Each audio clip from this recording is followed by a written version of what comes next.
Hi everybody, welcome back to my channel. So you have learned adjectives because you have been studying very hard and you have been looking at all of my beautiful videos.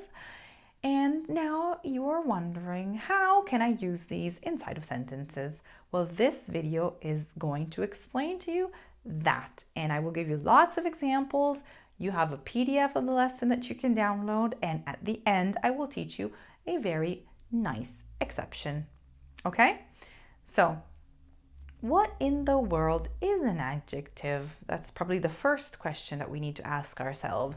Well, adjectives are little words that help us to describe people or things. For example, bello, which means beautiful, is an adjective. Brutto, which means ugly, is an adjective. Vecchio, old. Giovane, young. Both are adjectives. Or colors. Blu, rosso, verde, giallo. All of these are considered adjectives. So in English, if you were describing me, how I look, you would probably say, Giulia has brown hair. So you have the color brown, which is your adjective that describes hair, okay? In English, you will put the adjective before the noun. So in this case, you have brown, which is before the noun hair. In Italian, you have to switch those two over, okay? So in Italian, you will say, Giulia ha I capelli marroni. So your adjective will go after the noun. You see that I have capelli. Capelli is hair, so that's your noun. And then I have the adjective that describes the color in this case. So I have capelli marroni. So this is the most important thing that you have to keep in mind, that it's the opposite of the English language, okay? Let's look at some sentences and give you some extra examples of this. La macchina blu. Il fiore giallo. Il ragazzo alto. I bambini piccoli. As an exercise, write some sentences and practice positioning correctly the adjective. Write them in the comments and I will check them for you. Now, as I told you, there is an exception to this little rule. So usually the adjective is positioned like this, but we have a situation where if we change the position of the adjective, we actually change the meaning of the sentence itself. I'll give you some examples and I will explain to you this change. Let's take an adjective and let's put it after the noun. If I say Mario è un mio amico vecchio, what I'm saying literally is that Mario is of old age. So I'm using vecchio as an adjective to say that he is old, okay? He is not young. He's the opposite of young. He's old, okay?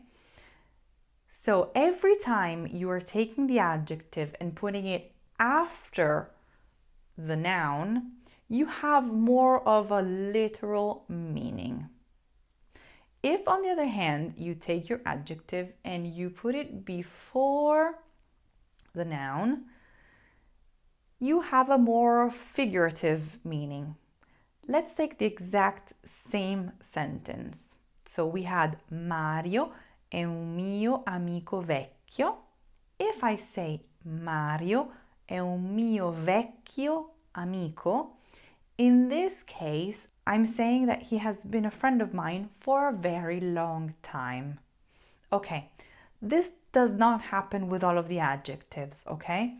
Now I'm just going to list you some adjectives that have this change, okay? So the thing that you have to remember is that 99% of the time your adjective will go after the noun, and that with these words, these adjectives that I'm listing now, you can have a double meaning depending on where you put it. Okay? We have seen an example with vecchio. Let's see an example with other adjectives. Let's look at some sentences and let's see how this change of position changes also the meaning. The first adjective is povera. La mia povera amica Gianna non ha più un lavoro.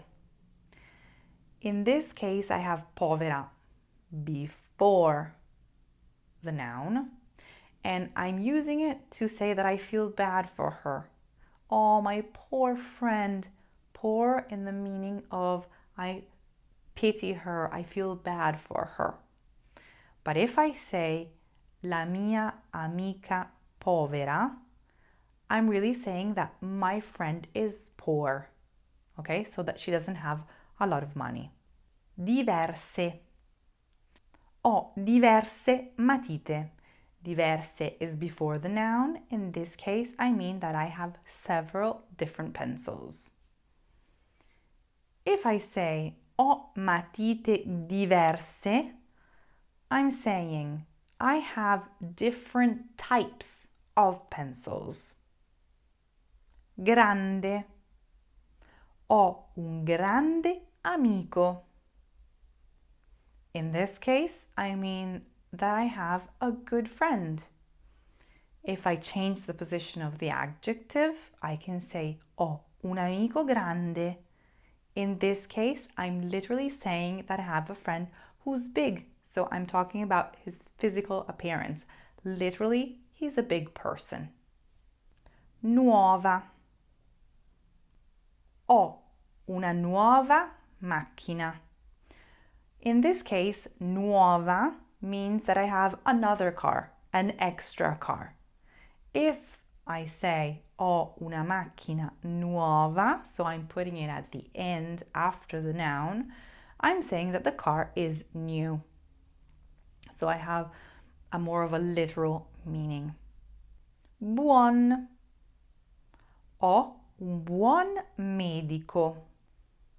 In this case, I'm saying that I have a good doctor, meaning that he is good at his job. If I say ho un medico buono, I'm saying that he is a nice person. He's a nice-hearted person. I'm not talking about his job experience or attitude. I'm talking about him personally as a human being. Alto. Un alto commissario. In this case, I'm talking about a high commissioner. If I switch the position of the adjective and I say un commissario alto, I'm saying that physically the commissioner is a tall person. So remember, when you're putting it after the noun, you're talking literally. And when you're putting it before the noun, you're talking in a more figurative way. This is it for this lesson. I hope you enjoyed it. Looking forward to reading your comments, and I will see you next week. Un bacio. Ciao.